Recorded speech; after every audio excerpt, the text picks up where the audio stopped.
Good evening, folks. Dr. Freedom here with you. Time some Doctor News. News from in and around the universe that may or may not affect you.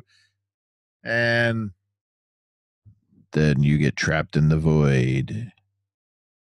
Oh, well, it probably won't affect you, but then again, it could. But all right, yeah, the big question I'm getting hit with is what's going on with Series 10.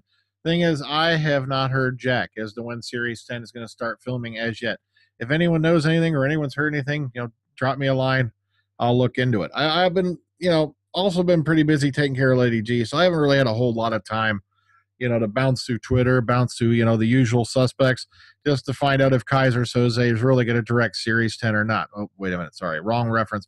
But it's just a weird situation going on. I still have not heard nothing yet, but all right, we'll move on to that in a minute. Let's get to the meat and potatoes. Let's get to the whole 9 yards. Let's get to the whole, that's good. Here's the whole enchilada. Yeah, there we go. Enchilada. Okay, first off the bat, Doctor Who Worldwide. Peter Capaldi suggests Series 10 could be his last as the Doctor. Here we go again, same old shit again. How many times have we heard these freaking sentences coming out? He's going to regenerate at Christmas or stuff like that. Come on. You got to be kidding me, right? Okay, here's the quote. Some feel good and some feel bad. I always think that if you're Doctor Who's, somebody somewhere is going to love you. That's comfort. But if people don't like me, there'll be another along in a minute. It's only Doctor Who, and I say that with the greatest respect and affection. It's not a life-threatening illness. No, I don't. And he was asked if he minds the criticisms about his age. He quote, "No, I do not mind because every doctor should be different from the last one. If you want exclusively young, sexy guys, to me that's not Doctor Who. You want occasional ones like that, but then some other eccentrics." And then Capaldi's already committed for Series 10, but suggests that it could be his last. Now listen to this. This could be my final year. It's terrifying. I love Doctor Who, but it's quite an insular world, and I do want to do other things. So there'll come a time when this is over. But I knew that when I started. I was thinking about my regeneration scene from the outset. That's my terrible melancholic nature. But when you accept the job, you'll know there'll come a day, inevitably, when you'll be saying goodbye. And then now, okay, but that day is hopefully far away. But for now, Peter Capaldi is happy to show that the show's back for Christmas and to be enjoyed by adults and children alike. He said, quote, "It's very festive, lighthearted Christmas afternoon show. Although a lot of adults really like it, at its heart, Doctor Who is designed to entertain children as well. I like the idea of families watching together. That's what I did when I was a child," end quote. So, lots of weirdness going on. Lots of stuff like that. Oh, well, but still, come on. Is that the best you got? Really? This might be his last as a doctor. Yeah, so 2020 might be his last as a doctor. You don't know. Moving on.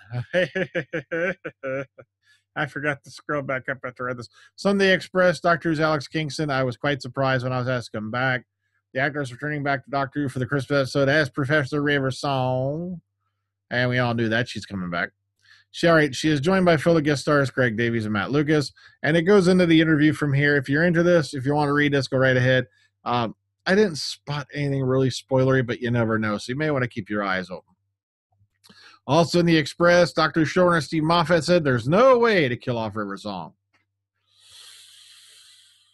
Yeah. Steven Moffat has suggested that Riversong's appearance in the Christmas special might not be the last time fans see the feisty archaeologist. No, really? Nah, I didn't think of that. He goes, quote, "Look, I killed her off in the first adventure. I wrote her as her ghost in another adventure. I wrote her into some mini episodes on a DVD, which was definitely her last appearance. There's no way to kill her off. She was dead in the first place." Yeah, I'm going to let you guys go on with that one because we got a lot to go through yet. But there it is on the Express.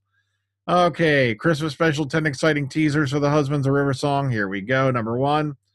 River has a rather unflattering new nickname for the Doctor. 2, I've already picked out your swimwear. 3, the Doctor is still rubbish at giving compliments. 4, why is everything sexy now? 5, River's age at this point in her timeline is revealed. 6, probably a chap with a big. 7, Clara's exit isn't directly addressed, but there's a reference there if you're looking for it. 8, you probably shouldn't do that in a restaurant. 9, the Doctor gets to do something he's never done before, and he's very excited about it. And number 10, you're probably going to need a map. And there's also a little short video down here, a minute and a half long, if you want to watch that, with Peter Capaldi and Steven Moffat. Here you go. Okay, over on Blockter, Guide to the Doctor Christmas Social Husband's a River Song. And I threw this up again, and I was going to take it down, and I forgot it. Duh. But I'm going to throw it up again in case there's anything you want to read. See, they got 12 teasers here, blah, blah, 12 quotes, cast listing, all this stuff right here. I'm going to include it again just to be sure you got it. Okay. Actually, I was supposed to get rid of it after the last one, and I forgot because I'm a moron. But that's just me. New comic 10th Doctor, The Fountains of Forever. Wednesday, of course, this. Wait a minute. Is it this Wednesday or is it next Wednesday? Oh, yeah. Wednesday sees the publication of the 10th Doctor, Volume 3, The Fountains of Forever, written by Nick Abadzis, and Elena Casagrande, and Eleonore Carlini, Rachel Stott, and Leonardo Romero. Okay.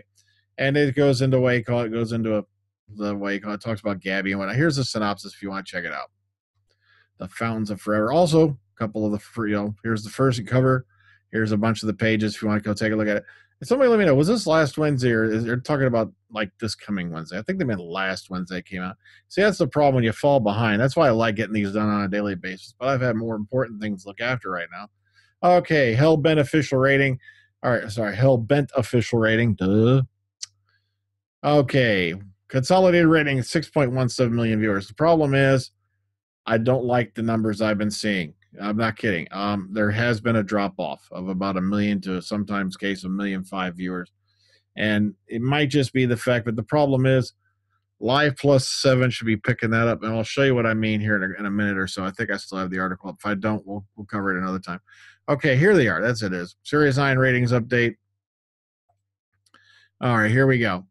Now, if you go look at the ratings for last season, for Series 8, this is a drop off. This is a disappointment. I really don't want to know. I really wish I knew what happened this series. You see, I could explain it on these up here because this is the first half of Series 9 with the rugby tournament and all that going on. But at the same time, come on, they didn't even hit 8 million this year. You know, I just don't know what's going on with Doctor Who these days. I'm not too worried about it because it's still making tons of money. It's still getting incredible ratings across the globe, but for some reason in Great Britain it seems to take a slack off. But there's multiple explanations for that. No, do not go out and say the show's going to die. That's no, because it's scoring major ratings in Australia, Canada, the United States. It's now a worldwide phenomenon. So even though their numbers have dropped in the UK, still making 60 million pounds a year for the BBC. Below it. Okay, moving on.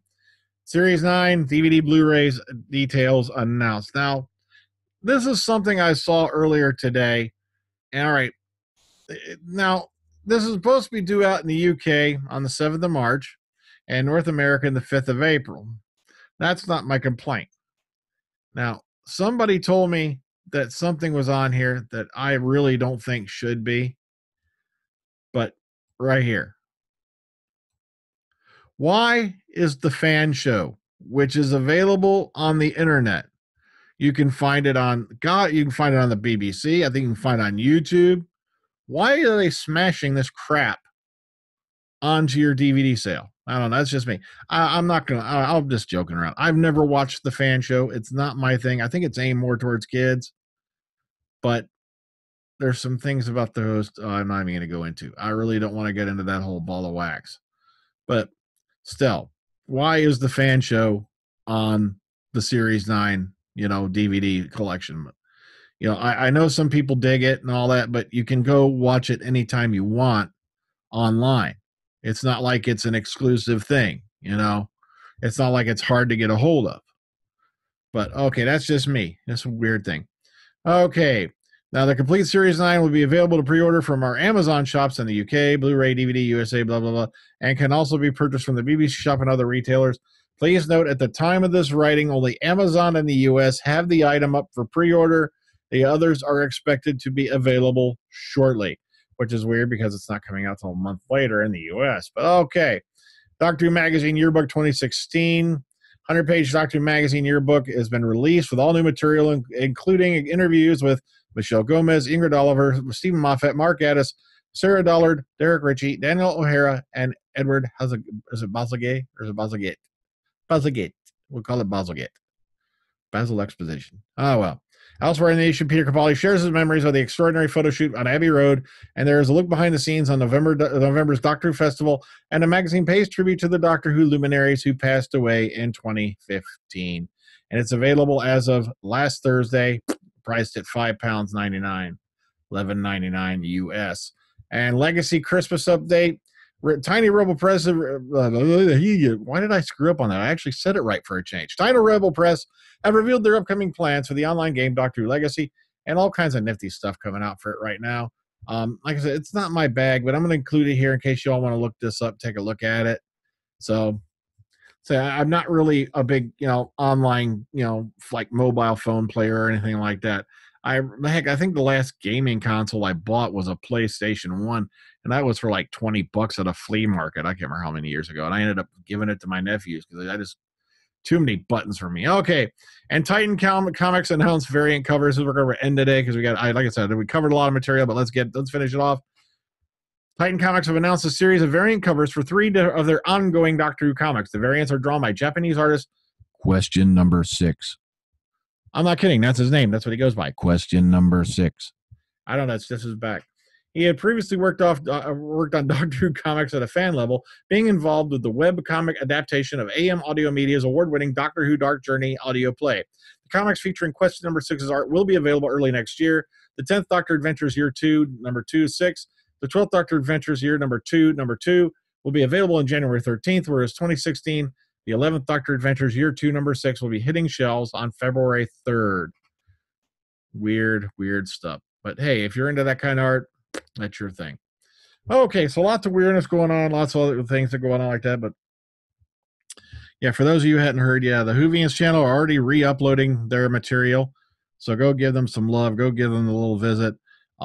Like I said, I don't know who thought they were accomplishing anything by doing that, because this is what's going to happen now. They now have over 800 subscribers, and what's going to happen is now they're going to re-upload all their old content along with their new content, and now they're going to get more of hits on the old stuff that people hadn't seen before. See what I mean? All you've done is you've helped them out, you moron, whoever did that. And I know they're supposed to be, like a list of usual suspects. I'm not going to go into that. That's their business. Let them figure it out, But like I said, it was just disheartening to me to find out that somebody did such a stupid, insidious little thing that's going to amount to nothing in the long run. Like I said, I don't know why people think when they do stuff online it matters, because whether you hit, I don't care if you become Incredible Imperial Token General number 57 on your favorite video game online, who's going to give a shit in the real world? That's my point. And it's the same thing with, I took down the Whovians channel. I might get an erection today. That's not going to do a damn thing. It's not. You're still going to be the same guy at the end of the day, the same miserable little loser with no spirit and no innovation to do anything in the real world. And that's how you are. I'm not kidding. You just pull little stunts like this. But, that's just my opinion on the whole Whovians channel takedown thing. And like I said, they're bouncing back. They're bouncing back wonderfully, and they're going to come back even better than they were before. But as far as I'm concerned, I'm going to try to get back on daily broadcast sometime after the first of the year. I want to make sure that Lady Gallifrey is fully recovered before I go back to doing this on a day-to-day basis. Not to mention, I'm getting used to actually sleeping 8 hours a day, and it's scaring the shit out of me. It really is. I'm not kidding. It's like, I can't believe I'm actually sleeping 8 hours a day. I ain't done that in years. But well. Don't worry, folks. All I'm saying is this. If I don't see you before then, this week is Christmas. So Merry Christmas. Happy New Year. I'll definitely be seeing you before the New Year, because we're talking about doing a podcast on The Force Awakens, and we may sit down and have a talk about that sometime. Plus, we got the Christmas special podcast, which is going to come up on the Omega Files on the 26th. We're going to record that on the 26th, probably about 6 p.m. or the usual time, because the thing in the matter is I will not do podcasts on frickin' Christmas Day. I'm sorry, I got better things to do, like spend time with my wife. You guys want to spend time with your families and whatnot. Well, now that I'm ranting, I'm out of here. So later, take care, ta-ta. Enjoy the rest of your day.